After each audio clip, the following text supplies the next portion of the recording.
Hello dear মাধ্যমিক শিক্ষার্থী বন্ধুগণ, এমআরজিএস স্টাডি সেন্টারে সকলকে স্বাগত। আজ আমরা দেখব তোমাদের ইতিহাস বিষয়টি থেকে অধ্যায় নাম্বার 4 এক নম্বরের যে ইম্পর্টেন্ট প্রশ্ন উত্তরগুলি রয়েছে এই অধ্যায় থেকে, অর্থাৎ 4 নম্বর অধ্যায় থেকে, সেগুলো আমরা আজকে দেখে নেব। ওকে, এর আগে আমরা এমসিকিউ টাইপের যে প্রশ্নগুলো হবে 4 নম্বর অধ্যায় থেকে যতগুলো ইম্পর্টেন্ট প্রশ্ন রয়েছে সবগুলি কিন্তু করানো হয়ে গেছে। তোমরা 1 নম্বর, 2 নম্বর এবং 3 নম্বর ক্লাসটা অবশ্যই দেখে নেবে। ওকে, চলো আজকে প্রশ্ন 1 নম্বর প্রশ্নে কি বলছে, কার আমলে কবে সিপাহী বিদ্রোহ সংগঠিত হয়? এগুলো 1 নম্বরের প্রশ্ন আসবে তোমাদের, ঠিক আছে? প্রত্যেকটি অধ্যায়তেই কম বেশি একটা দুটো করে 1 নম্বরের প্রশ্ন হয় এবং এমসিকিউ টাইপের প্রশ্ন তো হয়ই, তোমরা জানো। সুতরাং 1 নম্বর বিভাগ থেকে যে প্রশ্নগুলি হয় সেখান থেকে 4 নম্বর অধ্যায়ের যে ইম্পর্টেন্ট প্রশ্নগুলি এবার তোমাদের মাধ্যমিক 2026 এবং তোমার যে দ্বিতীয় ইউনিট টেস্ট আছে সেখানে আসার সম্ভাবনা রয়েছে। এমন প্রশ্নগুলি কিন্তু আজকে আমি তোমাদের সামনে উপস্থাপন করছি। আশা করি তোমরা এখান থেকে কমন পেয়ে যাবে চতুর্থ অধ্যায় থেকে এটা, ঠিক আছে? আমরা চ্যাপ্টার বাই চ্যাপ্টার করব যেহেতু, সুতরাং এক চ্যাপ্টার থেকে তো অনেকগুলো প্রশ্ন আসবে না, তাই কি না? একটা বা দুটো প্রশ্ন আসবে। সুতরাং এই অধ্যায় থেকে যদি 1 নম্বরের প্রশ্ন আসে তাহলে আজ আমি যে কয়েকটি প্রশ্ন তোমাদের তুলে ধরছি এগুলি ভালো করে পড়বে। আশা করি এখান থেকে তোমরা একটা অথবা দুটো প্রশ্ন কমন পেয়ে যাবে। ওকে, মাধ্যমিক 2026 এবং ইউনিট টেস্ট উভয়ের জন্যই কিন্তু আমরা তৈরি হচ্ছি এবং তোমাদের মাধ্যমিক যে টেস্ট হবে সেখানেও কিন্তু এই প্রশ্নগুলি থেকেই কিন্তু হওয়ার সম্ভাবনা রয়েছে। আশা করি ব্যাপারটা বুঝতে পেরেছো। চলো, কার আমলে কবে সিপাহী বিদ্রোহ সংগঠিত হয়? বড়লাট লর্ড ক্যানিং এর আমলে সিপাহী বিদ্রোহ সংগঠিত হয় কত সালে? 1857 সালে, ঠিক আছে? সালটাও অবশ্যই মনে রাখবে। 2 নম্বর প্রশ্ন দেবো, 1857 খ্রিস্টাব্দে বিদ্রোহের প্রত্যক্ষ কারণ কি ছিল? ভেরি ভেরি ইম্পর্টেন্ট প্রশ্ন। 1857 খ্রিস্টাব্দে যে সিপাহী বিদ্রোহ হয় অর্থাৎ মহাবিদ্রোহ, সেই মহাবিদ্রোহের প্রত্যক্ষ কারণ কি ছিল? ঠিক আছে, প্রত্যক্ষ কারণ আছে, পরোক্ষ কারণও আছে। তাহলে প্রত্যক্ষ কারণ কি ছিল?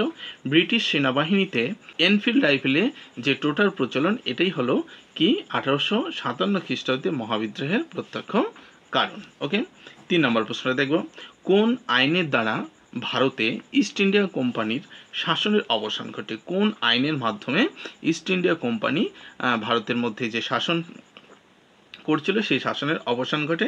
দেখো, আইনটি হচ্ছে ভারত শাসন আইন 1858 খ্রিস্টাব্দ। সালটাও অবশ্যই মনে রাখবে ভালো করে, ঠিক আছে? কারণ সাল থেকে কি এমসিকিউ টাইপের প্রশ্ন হতে পারে তোমাদের। ওকে, প্রশ্ন নাম্বার দেখব 4 নম্বর প্রশ্ন, বঙ্গভাষা প্রকাশিকা সভা কি বিষয়ে আলোচনা করা হতো? ভারতীয়দের স্বার্থ জড়িত এমন বিষয়ে ব্রিটিশ সরকারের কার্যাবলী সম্পর্কে এখানে আলোচনা করা হতো। ওকে, ভেরি ভেরি ইম্পর্টেন্ট প্রশ্ন। 5 নম্বর প্রশ্ন, হিন্দু মেলায় প্রথম বার্ষিক সভা কোন গানটি গাওয়া হয়? হিন্দু মেলায় যে প্রথম বার্ষিক সভা, সেই সভায় কোন গানটি গাওয়া হয়েছিল? ওকে, দ্বিজেন্দ্রনাথ ঠাকুরের লেখা মলিন মুখ চন্দ্র মা ভারত তোমারি, এই গানটি গাওয়া হয়েছিল। ওকে, ভালো করে মনে রাখবেন। ভারত সভা কোন কোন বিষয়ে আন্দোলন গড়ে তোলে? ভারত সভা কোন কোন বিষয়ে আন্দোলন গড়ে তোলে বা গড়ে উঠেছিল ভারত সভা মাধ্যমে?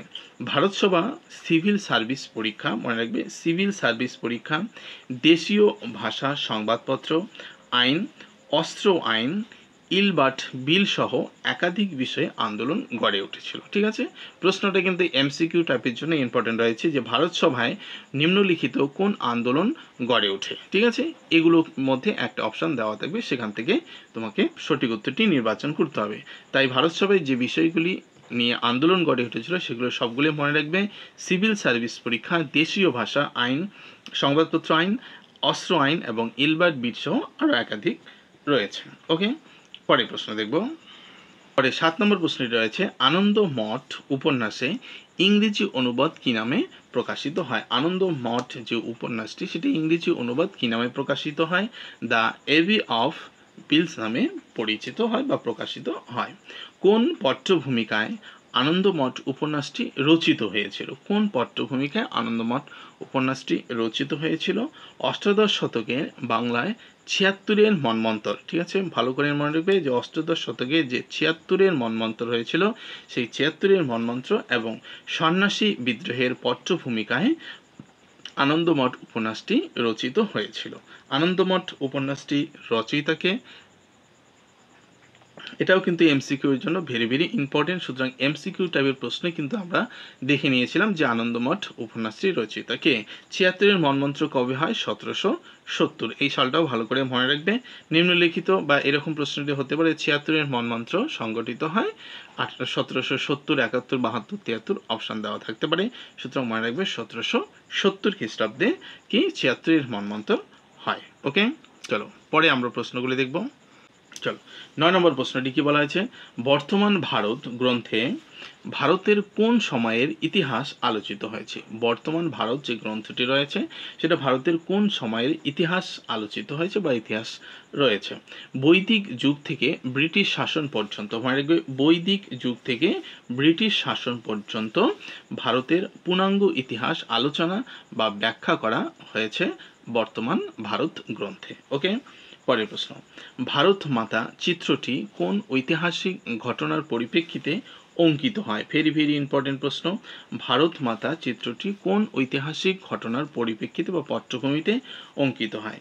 ভারতের নবজাগ্রত জাতীয়তাবাদ ও বঙ্গভঙ্গ বিরোধী স্বদেশী আন্দোলনের প্রেক্ষাপটে অবনীন্দ্রনাথ ভারত মাতা ছবিটি অঙ্কন করেন। তাহলে এই প্রশ্ন থেকে আমরা আরও প্রশ্ন পাচ্ছি যে কি, যে বঙ্গভঙ্গ বিরোধী স্বদেশী আন্দোলন কবে হয়? ১৯০৫।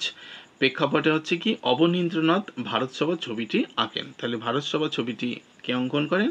অবনীন্দ্রনাথ ভারত মাতা ছবিটি আঁকেন। ওকে বন্ধুরা, এই ৪ নম্বর অধ্যায় থেকে মোস্ট ইম্পর্টেন্ট এই 10টি প্রশ্নই রয়েছে ১ নম্বরের জন্য, ঠিক আছে? তো এই 10টি প্রশ্ন ভালো করে পড়বে। এই 10টি প্রশ্ন কিন্তু ভেরি ভেরি ইম্পর্টেন্ট তোমাদের এবার পরীক্ষার জন্য। ওকে, আমরা এমসিকিউ টাইপের প্রশ্নগুলো দেখলাম এই অধ্যায় থেকে, 1 নম্বরের প্রশ্নগুলো দেখলাম, ঠিক আছে? পরবর্তী ভিডিওর মাধ্যমে আমরা 2 নম্বরের যে ইম্পর্টেন্ট প্রশ্ন এবং উত্তরগুলি রয়েছে 4র্থ অধ্যায় থেকে সেগুলো কিন্তু দেখব। তারপরে যে বট প্রশ্নগুলি আছে সেগুলোও দেখব। তারপরে আমরা পরবর্তী চ্যাপ্টারে চলে যাব। এইভাবে তোমাদের প্রত্যেকটি অধ্যায় কমপ্লিট করব। সুতরাং তোমরা এখান থেকেই ভালোভাবে একটি প্রিপারেশান কিন্তু নিতে পারবে। ওকে বন্ধুরা, তাই বলবো ভিডিওটিকে অবশ্যই একটি লাইক করে দাও এবং চ্যানেলে যদি নতুন হয়ে থাকো অবশ্যই চ্যানেলটি সাবস্ক্রাইব করে পাশে থেকো। তাহলে চলো দেখা হচ্ছে পরের ক্লাসে।